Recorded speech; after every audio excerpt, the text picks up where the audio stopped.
Hello, everyone. Thank you for joining the National Down Syndrome Society for today's webinar titled Elevating Caregiver Wellness, the Power of Emotional Intelligence. We are thrilled to have you joining today. My name is Lake Murray, and I am the Health and Wellness Coordinator at NDSS. Before we dive into the content today, I'd like to go over a few housekeeping items to ensure that everyone has an enjoyable experience throughout the webinar.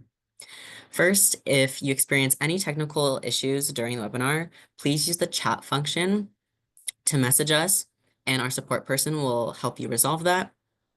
Our presenter will answer questions at the end of the webinar, so we encourage you to submit your questions through the webinar using the Q&A feature near the bottom of the screen. We will do our best to answer as many questions as possible during the Q&A time.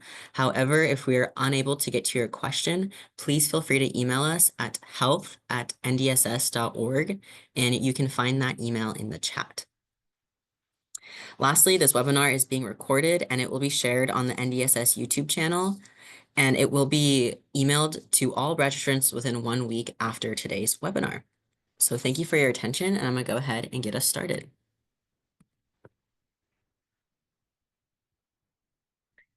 So founded in 1979, the National Down Syndrome's mission is to empower individuals with Down syndrome and their families by driving policy change, providing resources, engaging with local communities, and shifting public perceptions. NDSS supports and advocates for the Down syndrome community by focusing on 3 key areas of programming: resources and support, advocacy and policy, and community engagement. We offer a 1-800 helpline and info email box that anyone can reach out to at any time. We also develop resources and information covering diagnosis to end of life on all topics, including education, employment, health and wellness, aging, and caregiving. We encourage you to check out all these resources on our website. NDSS advocates at the federal, state, and local levels. We develop and improve laws to positively impact people with Down syndrome across the country and affirm their human rights. NDSS also offers scholarships and grants, leads the National Buddy Walk program and Times Square video presentation, runs the Athlete Ambassador program and the DS Ambassador program, and hosts a variety of awareness building and fundraising events throughout the year.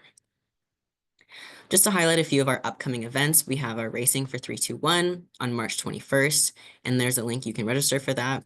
We also have our Down Syndrome Advocacy Conference coming up April 28th through 30th. You can also use that link to register for that.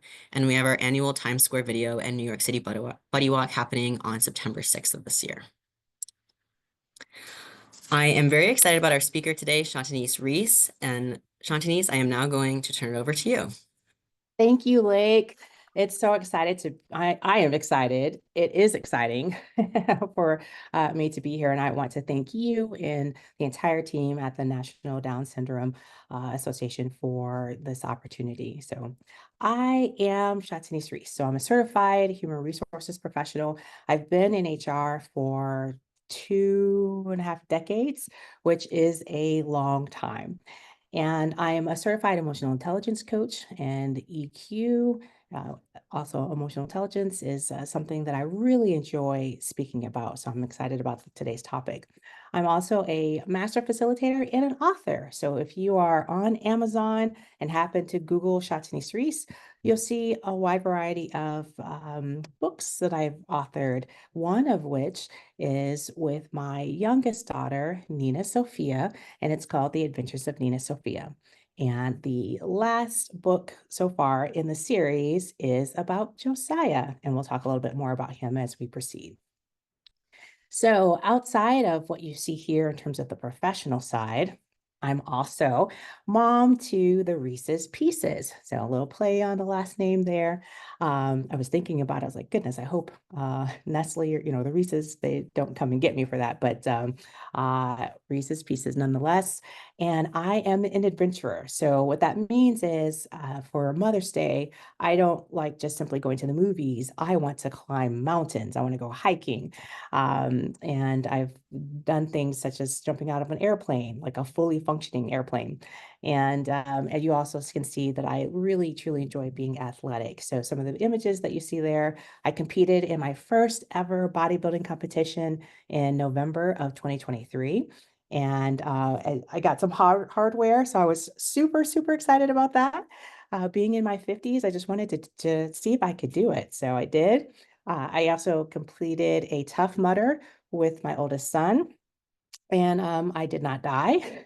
So the image there in the middle is simply me just contemplating all of my life's decisions at that moment. And then you can see the picture of all of us. So I'm mom to 6 individuals, and my husband and I, we we are so busy, ripping and running, doing all the things.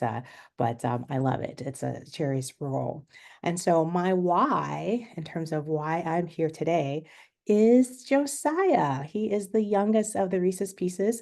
Josiah is 9, so you can see a couple of images there. I do want to take a quick moment just to plug Max Mix, which is what he's holding in his hand. When I went to the national conference in California, the NDSS conference, I got to meet Max and Max's family, and Max creates seasonings. So it was really, really special and important for me to sew into Max and to give it to Josiah. So Josiah could look at Max Mix and see someone who looks like him, because representation is absolutely important. So I never imagined that I would be a mom to a special little person like Josiah who has Down syndrome. And so it has been a true journey.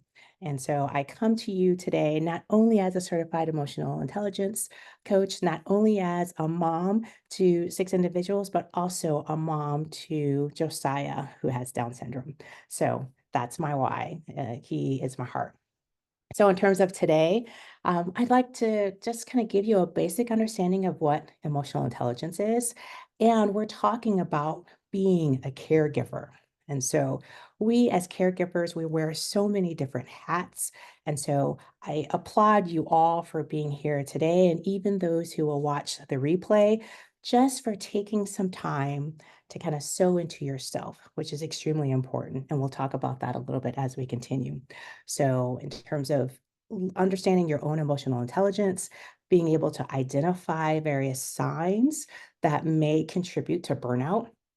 Also, let's talk about strategies. How do you just handle everything that you have on your plate on a regular basis? And then lastly, I want you to leave here with an action plan. As a facilitator, I'm not a person who likes to just come up and talk at you.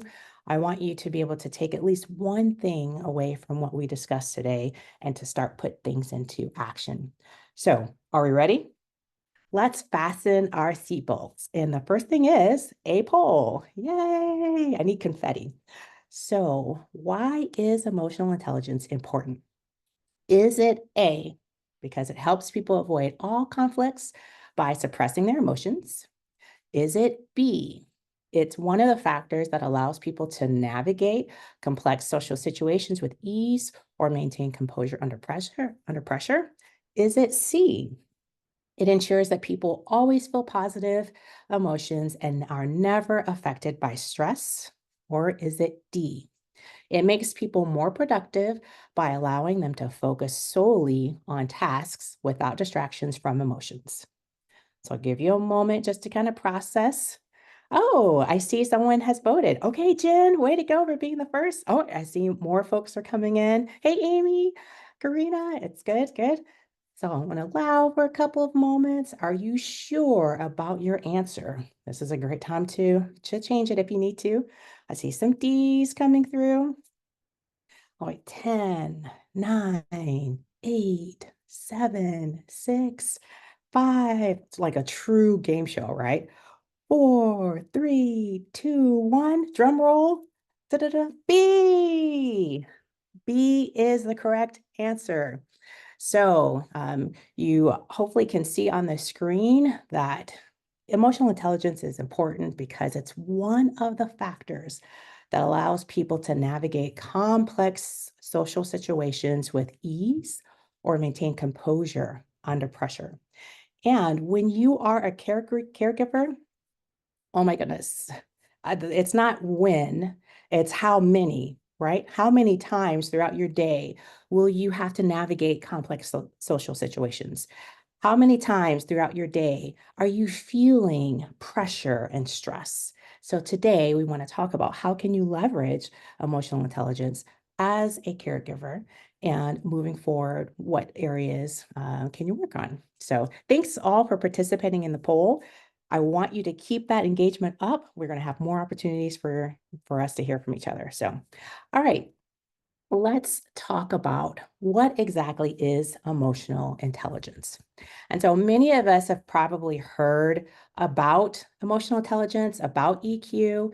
It's certainly a really important topic in the workforce. And so I think whatever you can leverage professionally, you can absolutely leverage that on a personal side as well. Knowing yourself is the beginning of all wisdom. I really appreciate this quote primarily because it's really difficult to try to understand anyone else if at first you don't understand who you are. I'm also a certified DISC consultant, and so I like to say that EQ tells you why you do what you do, while DISC kind of tells you how you show up, how that manifests both personally and professionally. So let's talk about what is emotional intelligence. Emotional intelligence is the ability to recognize, understand, and manage our own emotions, as well as the ability to recognize, influence, and work with the emotions of others. So it's one thing to understand why we are responding in the way that we are, but it's a whole different skill set to be able to understand why someone else is responding the way in which they are. How many times have you been in a meeting and you've either encountered dialogue or you've overseen people interacting and you leave that meeting or that interaction, you think, now why did they respond that way? So we will talk about why that is. And so I do see DISC. Thank you for that question.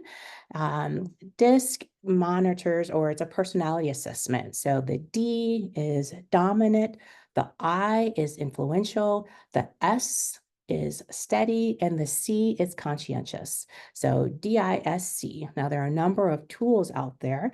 And so I'm John Maxwell certified DISC. And so it's a little bit different because it's based off of the leadership principles of John Maxwell. Thank you so much for that question. And so, yes, EQ versus DISC in terms of who you are as a person. So, do you have the capacity to be aware of and really truly be in tune with what you're experiencing, as well as the ability to know about someone else's? So, emotional intelligence really involves assessing how well we perceive ourselves as well as others, how well we express ourselves verbally and non-verbally. Additionally, how we develop as well as maintain those relationships. If we were in class together, I'd ask, how many of you still have relationships with those from elementary school? I would imagine that there may or may not be a number of hands that would rise up and on through middle school, high school, and college.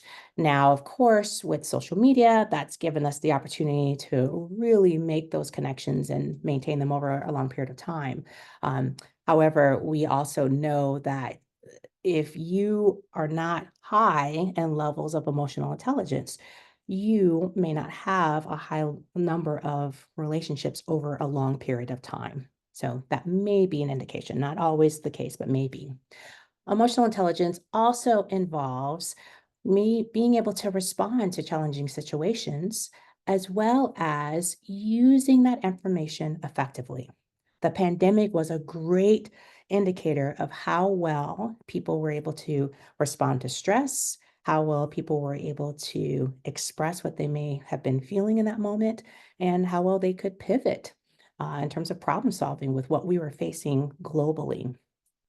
So let's take a little step further. Emotional intelligence is different from IQ. You may be saying, well, how so, Shatanese? Well, IQ, that's established fairly early on. And usually there's not much you can do to change your IQ level. From an emotional intelligence perspective, you can actually work on various aspects of your EQ. You can work on it independently, or you can work on it specifically with a coach. And so that's encouraging, especially as leaders and as caregivers. If we recognize that there's an area of opportunity, in most cases, we want to try to be the best person in whatever role we're serving. And so being able to make those improvements is certainly important. Now, let's talk about how EQ impacts wellness. Higher levels of emotional intelligence can certainly impact stress. It can certainly help you cope in more healthier ways, and it can improve life satisfaction, among others there. So I won't read each of those bullets, but the ones that I would certainly highlight or call your attention to are the ability to lower your stress levels. Again, thinking about being a caregiver, we have an onslaught of things that happen the minute we open our eyes.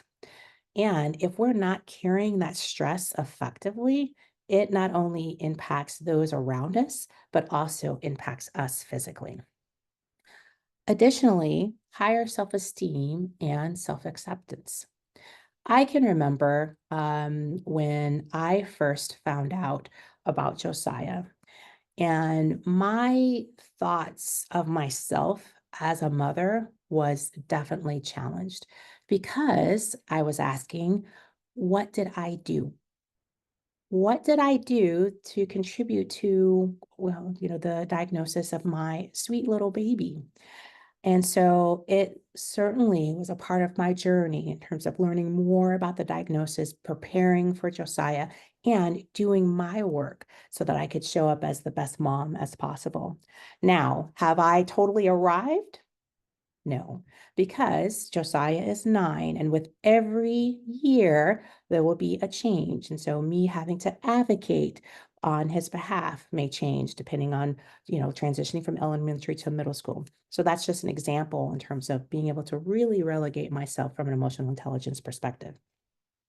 And so, as we continue, let's discuss, how do you know if you're emotionally intelligent?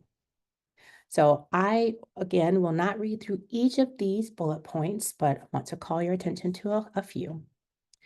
How quickly are you able to let go of mistakes? Are you someone who will make an error, acknowledge it, and can somewhat, let it go and continue? Or are you someone who clings to it and continues to kind of beat yourself up about it, continues to kind of obsess about what happened and what should have been done differently? And then do you sometimes or inadvertently have those same level of expectations and standards for others who are around you? And then, do you have a high level of empathy and concern for others? And a great way to ascertain or determine if you are solid in these areas, we'll talk about this a little bit later, but um, asking yourself, when someone comes to you with a situation, are you quick to judge and state, well, that's not what I would do, or you wouldn't be in this situation if dot, dot, dot? Or are you able to look at situations from a different perspective and understand that everyone approaches life differently? And your approach doesn't necessarily mean that it is the only approach or the right approach. That can all factor into whether you are emotionally intelligent. So I'll pause, making sure people have an opportunity to digest what they see on the screen. But as we continue, my hope is that you're asking yourself, how am I?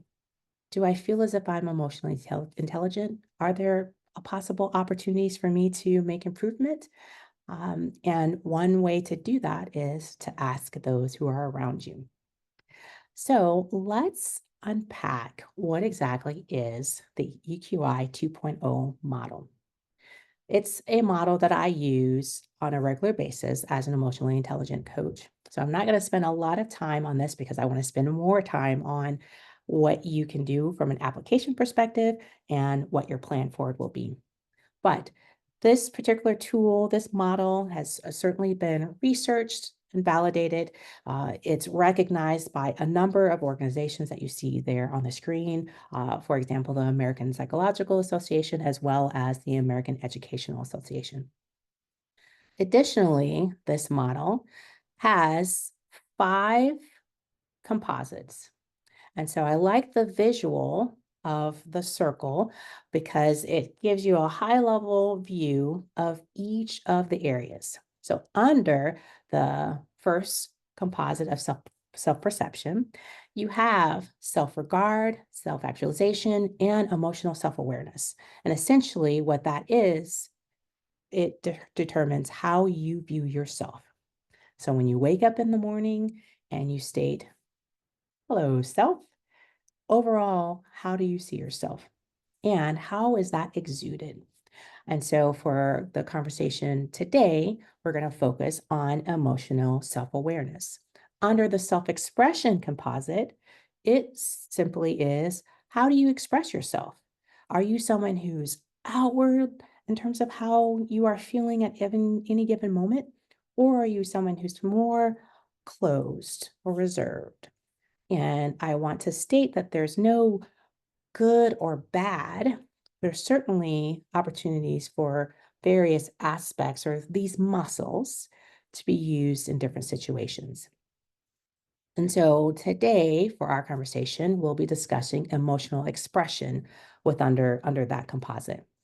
We also have interpersonal, which empathy falls under there, decision making, problem solving, reality testing, as well as impulse control, and then stress management. And we'll be touching on stress tolerance as it pertains to today. So that's the EQI model. It also has an aspect of your well-being. And so if you were to take the assessment, you would be able to see overall, how are you feeling about life? So let's dive in and talk about emotional self-awareness. If you, as you think about emotional self-awareness, what I want you to consider are a few things. First and foremost, um, self-awareness can be broadly defined as the extent to which people are consciously aware of their internal states and their interactions with others. So what that means is, as you're talking to someone, if they say something that may be viewed as triggering for you, your body starts to respond. You begin to have things in your head that you're thinking about in terms of what was said. And you, if you are emotionally self-aware, you can sense it as soon as it starts.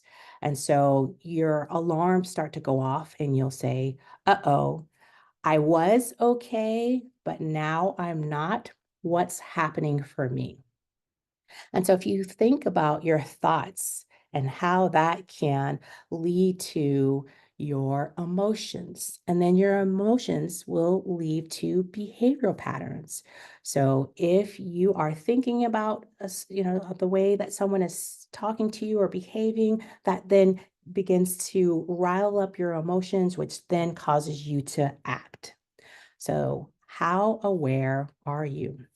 If someone as we continue to talk about emotional self-awareness, I'll give you some indication of highs and lows, but let's talk a little bit more about how to recognize. So being able to recognize and understand your emotions is a skill.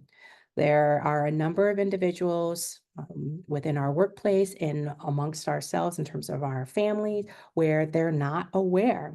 They are reacting and oftentimes will blame others for that.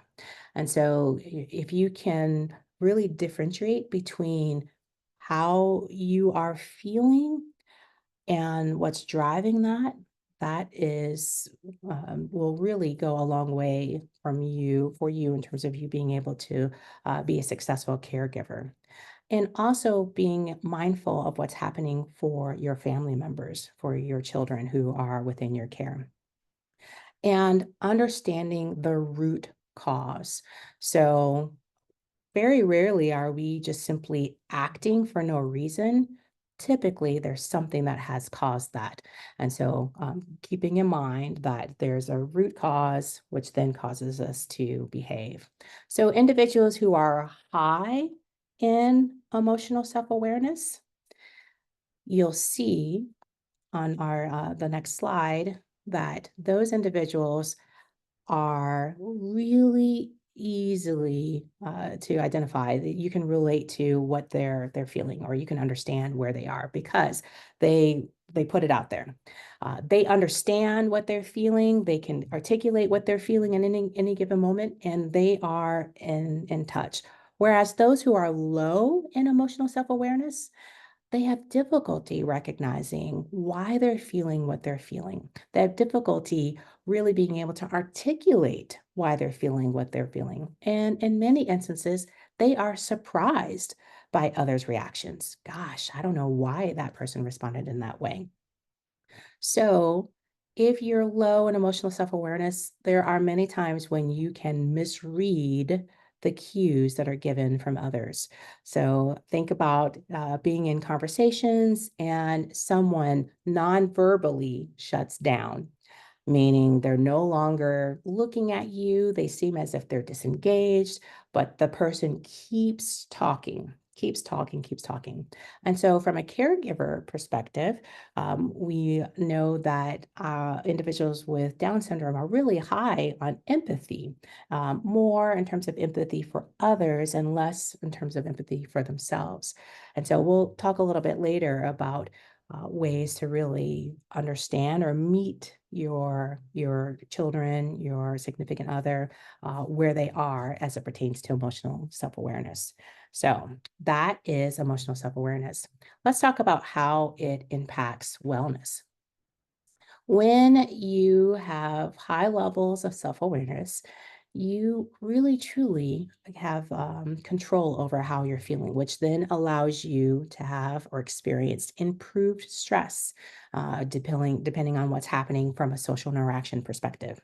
And you are able to better communicate, not only with colleagues, with loved ones, but especially with individuals who may be under your care who have Down syndrome.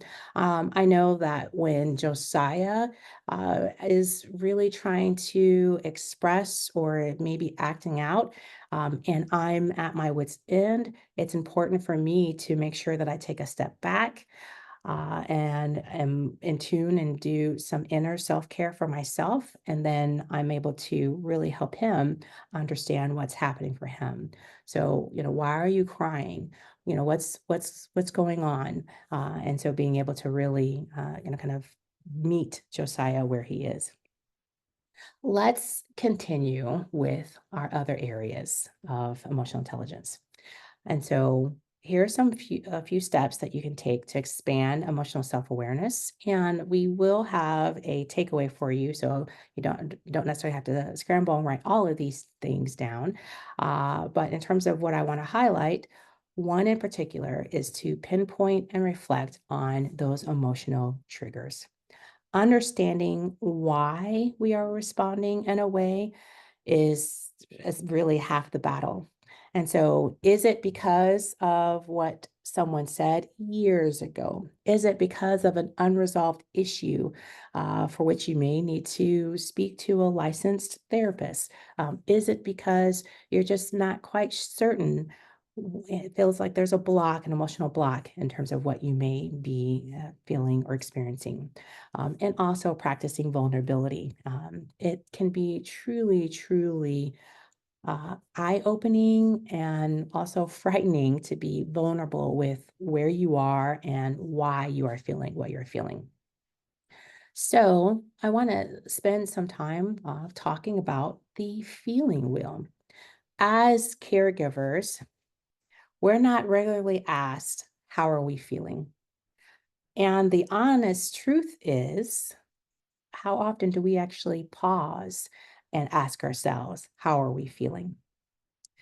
And so our society focuses on being mad, happy, or sad. And this feeling wheel shows you that there are so many layers to how we're feeling. So we may be feeling accepted. We may be feeling rejected. We may be feeling joyful. We may be feeling abandoned. And so being able to name those feelings is extremely important. And so I want to take 30 seconds for you each to just think about, how do you feel in this moment? I'm not asking you to necessarily share unless you want to, but just close your eyes for a moment and think about, how are you feeling right now? And write down the words that come to you immediately.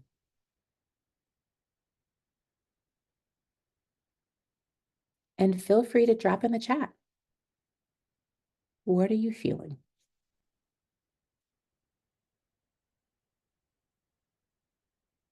Thank you, Diana.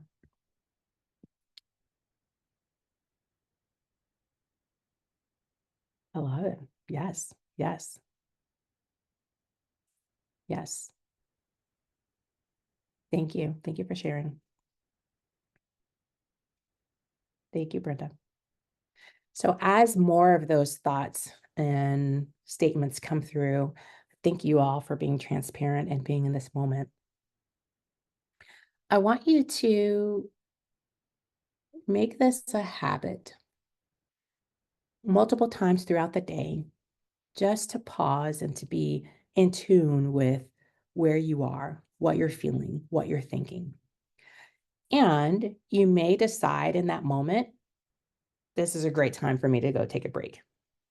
This is a great time for me to go and take a nap.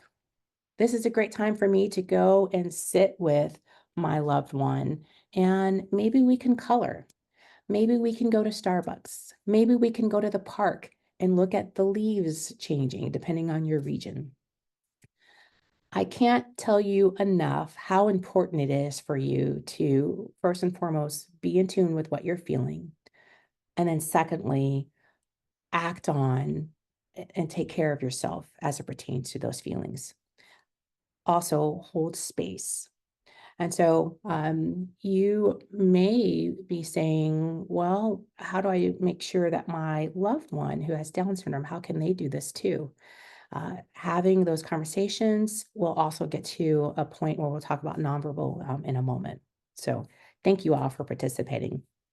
Let's talk about emotional expression, one of my favorites. So it falls under the self-expression composite, and it literally is, how do you express yourself? Do you communicate clearly in terms of what you're thinking and feeling, or are you considered as a closed book? So those who are high in emotional expression, as you will see on the next page, you'll notice that they are open. Sometimes people will say that they wear their emotions on their sleeves. Something to point out is with each of these subscales, if you're really, really high, there can be blind spots. So for example, if you're high in emotional expression, you may at times make people feel uncomfortable because they don't know what to do with the emotions that you are expressing. If you're low on emotional expression, people will state they don't know where you stand. They don't understand or are having difficulty really truly sensing what you're thinking and feeling in any given moment. So, how does emotional expression impact wellness? When you have high levels of emotional expression, in a sense, you have greater life satisfaction. Why is that?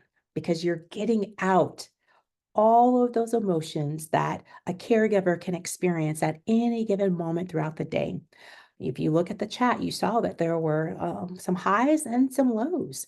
And so as a single person, we can feel all of those things simultaneously. I've been there.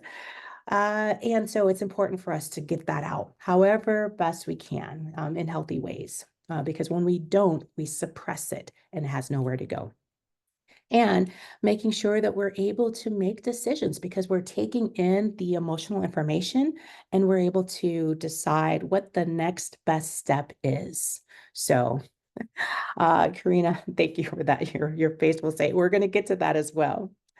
All right. So this is something that we want to keep in mind. So feelings or emotions are the universal language and are to be honored. They are the authentic expression of who you are in your deepest place. I'm coaching an executive right now who has so much going on. And so it would be very dismissive of me to play down what they are experiencing. So it's important for us as caregivers to hold that space for ourselves as well as those who are under our influence. So, what happens when we don't express our emotions? I've alluded to this earlier in terms of us suppressing. Like when we have those emotions under wraps, there's nowhere for them to go. And so it will come out. We'll be more snippy or curt or short with those who are close. It certainly heightens our risk of disease, and it can impact our relationship quality. So, what can you do in order to really expand your emotional expression? Well, on the next slide, we have a number of suggestions for you, such as engaging in positive self-talk. Whenever I'm working with someone who is low on emotional expression, I ask them to kind of write out various positive attributes about themselves and to place that in various areas that they'll see on a regular basis. And you can certainly extend grace. So, not overly being harsh with yourself and really judging yourself or judging the actions of others. And then the last one that I want to point out on this slide is practicing empathy. So, knowing that what you are, the grace that you extend to others can certainly be the grace that you need the next day. So it's important for you to think about how can I be more expressive, appropriately expressive. So we certainly don't want you crying every single moment, because again, you can do that within the privacy of your space. For me, it's my closet. If I go into my closet and shut my door, the chances of someone finding me in a large household are minimal. So find that space, hold space for yourself, and to get those expressions out. So really quickly, as we look at verbal expression, I want you to guess the emotion. If I'm seeing some of the chat come through, I think not everyone can see the comments of others, and so thank you so much for that feedback, and I'll try to highlight. So if I show you an emotion, please drop in the chat what do you think I'm expressing? So what about this?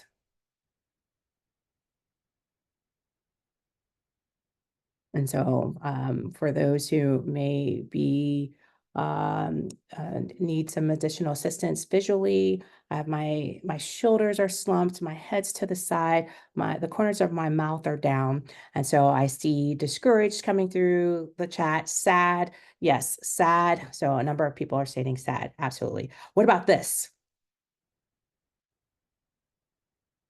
And so again, for those who are visually impaired, my face is just really heightened. I have my hands inexpressive. My teeth are, you can see, the corners of my mouth are open. My eyebrows are raised. And so I, I see many folks putting in, happy, although someone said disgusted. So I'm hoping that that's, that's not a way of expressing disgust. But yes, and so in previous sessions, I've asked, or I've had parents ask, well, what about nonverbal children? And so a good suggestion is to have a book of images or out on the web or find emojis and trying to connect what your nonverbal child may be feeling with a certain image and having that somewhere in the house. So if they're expressing something, they can point at the specific image. We have a feeling wheel. We have two actually in our home. And so that helps our children be able to understand and articulate what they're feeling. As we begin to wrap up, let's talk about our last one, which is stress tolerance. And so, what exactly does that mean? So, stress tolerance really truly is, how are you managing your stress? You can have positive levels of stress tolerance, and meaning you can stay calm as life kind of really causes you to go back and forth like a ship. And so as a caregiver, there are a number of things that are outside of your control. And so those individuals who are high in stress tolerance, as we can see on the next slide, and thank you there are some folks who are saying they are not managing their stress well. So thank you for your honesty. But you can handle pressure and you are able to kind of cope with ambiguity. I alluded to the pandemic earlier. You can also express how you feel if you're high in stress tolerance. If you're low, you have trouble accepting reality. Sometimes you may just simply procrastinate because thinking about doing that next thing may just it really incite the levels of stress that you're already feeling. So let's talk a little bit about resilience. As a caregiver, you truly are resilient. So it's the process and the outcome of successfully adapting to difficult and challenging life experiences. And I just want to say that you have been selected to be the caregiver. No one else can be the mom, the dad, the parent to that little person, that special person, maybe an adult in your life. And so hold on to that, cling to that as you continue to navigate life, what life throws out at you. So, is high stress actually a good thing?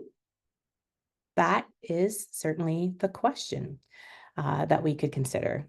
If, some stress, as we can see on the next slide, is good, but not always. And so it's important for you to be mindful of if you're overpromising, if you're not delegating enough, if you are thinking that you can do everything. I had to come to the reality early on that it's important for me to delegate some things. And it's okay if Josiah does not make his bed the way that I think it should be made, right? As long as he's getting down the concept. It's okay if the other kids are not loading the dishwasher the way that I want it to be loaded. So we have to be able to be in tune with ourselves. And I see in the chat, some people are saying that they're not delegating enough. And so they're recognizing that. And so it's okay to ask for help. Hey, I need some help. I definitely need to be able to, there are specific things that only I can do, but there are a host of things that others can do. So, stress tolerance and resilience, the impact on wellness can be significant. And so, as we look at the next slide, let's talk about what stress tolerance and resilience do on wellness. Resilience, having high levels of resilience certainly can positively impact any moods of depression or anxiety. I know that there are times as Josiah's mom where I feel like high levels of anxiety. What if I can't connect with the school district and really get a meaningful IEP for him? What if the teacher is not willing to work with me so that he can thrive in the best environment? That causes a high level of stress for me. And so I have to be able to name what I'm experiencing and then make sure that I'm taking care of myself. And so ways to really expand stress tolerance and resilience are covered on the next slide.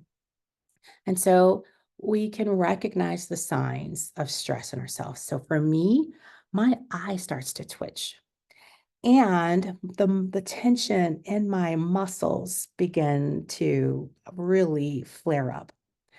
Additionally, I recognize that it's important for me to take some time out. So one Friday every month, it's the middle Friday, I close the laptop and I just focus on myself. And that may mean that I go to the local grocery store and find flowers that mean important to me. So I'll close my eyes and open it up, and whichever flowers really make me smile, that's what I get. I don't even look at the price. Or I take a nap. And so mindfulness is certainly important. For me, because I'm at the stage in life where my body's like doing a lot of weird things, let me hear it for anyone who's in the 50 and older group. It's important for me to make sure that I work out every day. So I have to spend that time really investing in myself so that I can show up as my best self. I owe it not only to everyone in my life, but to myself, right? Because I'm praying for, see the confetti. I hope you can, or the fireworks. I hope you can see that. That was a really profound moment there. So, and I see a lot of people saying that they can relate. So, and seeking friends from groups like the National Down Syndrome Association, the society rather. There are so many different groups that will support each of us on our individual journeys and collectively. So, what are you going to do? What's your action plan? So, I want us, everyone, please grab whatever you have to write with. If you are doing something, technically like I sometimes do, let's spend some time. What's the one thing that you heard that you think, I want to do more of that? And so to help you really think about that, let's look at the next slide. Rate yourself 1 to 5 on emotional intelligence, emotional self-awareness, emotional expression, and stress tolerance. And be honest here. And as you do that, identify any low scoring areas and make a committed effort to try to impact any of those areas. And really truly focus on yourself. You may be thinking, well, so and so in my life, they need this work. We can only control what's in our yard, what's in our garden. Set a goal to achieve these various areas, or this goal, the task. So, for example, if you are choosing to focus on stress tolerance, your goal could be, over the next 30 days, I'm going to find 10 minutes to meditate, 10 minutes to journal, 10 minutes to walk. And you're going to say, by the end of these 30 days, I'm going to assess how I'm feeling. You can certainly ask for various skills. Uh, Google, connect with the coach. I know NDSS has a number of resources, Lake, the entire wellness team, that will help you. I encourage you also to think about accountability partners, because it's sometimes more fun when you have others around you who will undergird you in your efforts. And then if you're not sure on what to do, like brainstorming a wide variety of ideas, like throw everything out there. Well, you can't see in my office, but I have those adhesive post-it notes that you can stick on the wall. Like it's just wonderful just to put ideas out there and to be able to step back and look and say, I want to try this one here. And what's so beautiful is you can try something for a period of time, and then you can also make some changes. And then your measure of success. So using the stress tolerance, walking for 10 minutes a day for 30 days, I am assessing myself. How, how calm, how much more calm can I sense on myself? And do others see it? Can others sense and see the improvements? That's a great measure of success. So, in terms of your key takeaways for today, we've covered a lot of information, I know. Being mindful of how you are expressing your emotions, leveraging emotional intelligence whenever you can, making sure that you're being self aware and understanding what is happening for you, and also why, and making sure that you are practicing whatever you need to take care of yourself so that you can show up as the best caregiver ever, but specifically for your loved one. And so we do have the a summary that will be sent out, or just some tips for you. After today's webinar, everyone who was registered will get what you see, or hopefully you can see on the screen in terms of emotional self-awareness, emotional expression, and also stress tolerance. And we'd love to hear from you.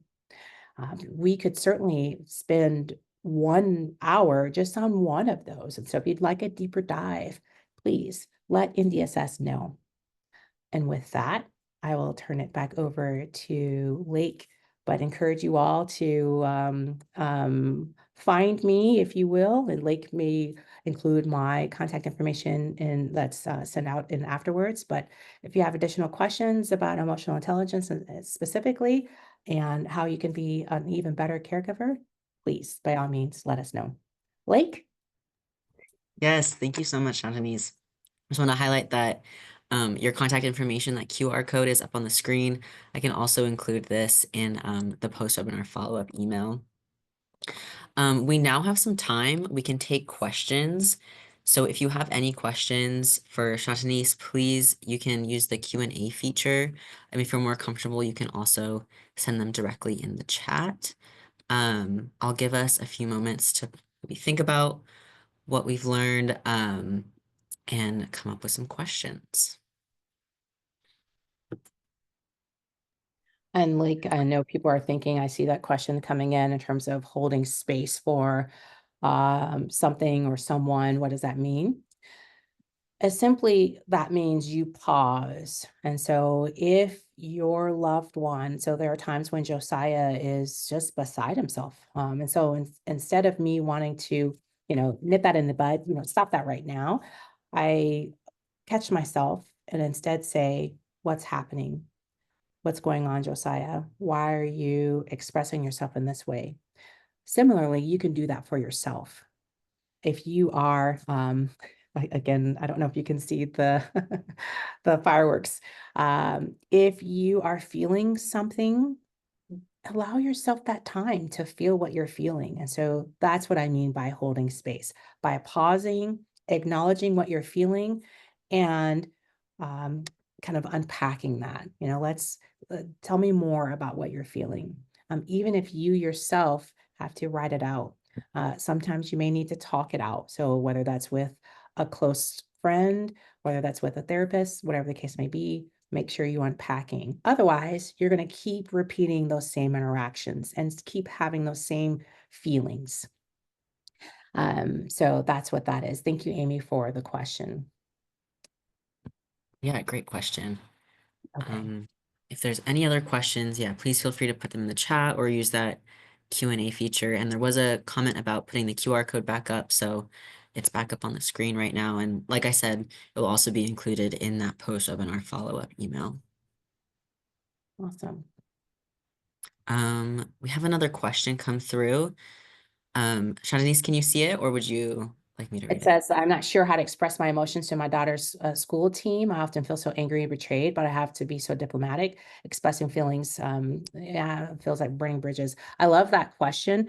And so what comes to me immediately, and Lake, I'm watching time, is first and foremost, let's understand why you're feeling angry and betrayed. What's happening? Is it that you feel as if you're doing all of the work and you're not being recognized for it? Did someone accuse you of something? So being under, and I'm not asking that person to give more details right now, but first, let's find out the why behind why those feelings. You remember, if you were here in the presentation, you saw the feelings wheel. So you had access to a plethora of different types of feelings. But for whatever reason, your body is drawn to feeling angry and betrayed. And so then once you unpack why you're feeling that way, you can make a determination of what would you like to happen? Would you like acknowledgement? Would you like one-on-one conversation with one of the coaches or one of the parental liaisons? What would make it feel better? And I think being able to ask yourself those questions may help really truly understand or enlighten yourself specifically about why you're feeling in that way and what would be appropriate the next step. And so, any thoughts for senior single parents without additional support of adults with Down syndrome who are with them 24/7? Thank you, Desi. I appreciate the question. And my heart goes out to anyone who is in that situation. It's important for us all to find our tribe. And I also recognize that you may not feel like you can trust anyone with your loved one, and so trying to find a tribe, because I know for myself, my family, i.e., my blood family, they're not always the ones who help me out. So, is there an organization? Are there neighbors? If you are a person of faith, are there individuals that you trust within that? Being able to build up your tribe, however you're defining that, is absolutely important. Because I want you to make sure that you have enough to pour out. Think about this cup. If it's empty, I can't pour it because it's full. But if it's empty, there's nothing that will come out, and that will happen to you, which will then impact your relationships. So, are there strategies to help young adults with Down syndrome who are verbal but emotional language is still developing, in terms of helping them express their emotions? Thank you for that question. I would encourage anyone who has a child who's nonverbal to certainly connect with their doctors to see what resources are available. But I remember seeing in the chat that someone said that they too had a list of images or emojis that their child could point to. So that may be a start. When the child is acting out, holding up those emojis and trying to see if one of those connects. I can remember when Josiah, and he's still, we're still struggling with his language development. So I know what it feels like to not be able to communicate with your child. And I totally missed that he was telling me that something was hurting him. I had put some product in the bathtub and it was uncomfortable on his bottom. And I didn't understand that that's what he was communicating. So he now has an adaptive device that he uses, and so it's like, oh my goodness, we're so excited that we can connect with Josiah in that way. So I certainly would encourage you to connect with specialists specifically for those. And so, how are things are going to change with the government? I know the National Down Syndrome Society is on top of that. Check out their website in terms of being able to advocate, write to members of Congress. They have literature, so they're keeping us up to date of how those changes will happen. And Lake, I'm sure you may want to speak to that, but I just want to make sure I get to any sign Yeah. language, you, Phyllis, and then Karina. But go ahead, Lake. Yeah, unfortunately, we are running out of time. These were all really good questions. Yeah, we do check out our advocacy toolkits. Our advocacy and policy team does a great job of creating those toolkits on our website. If we did not get to your question today, you can send us an email at health@ndss.org. And you also have Shatanese's contact information as well. So you can email both of us, one of us, and we will direct your question accordingly. Shantanese, thank you so much. This information was so valuable, and I'm assuming for everyone here is really appreciated. So big thank you to you for taking the time to be here today. Like I said, if you have any questions, please email them to health@ndss.org. I just want to quickly remind everyone that a post-webinar survey will pop up when it ends. Please take the time, just a few minutes, to give us your feedback. We really want to make sure that we are doing the best we can and make the most out of these webinars for everyone. And then we also, I just want to highlight, we have many resources on the NDSS website. Two of our resources for caregivers are the Caregiving and Down Syndrome Guidebook, as well as our new Caregiving Toolkit. There's some great information in here, and they're free to download on our website. I would just encourage everyone to go check those out. And Thank you. Thank you all for attending. And one last big thank you to Shatanese. Thank you, Lake. It was great. And thank you to everyone else. I just want to see if I can get my confetti to work. So hopefully you could do that. So thank Yes, you. it did. Great.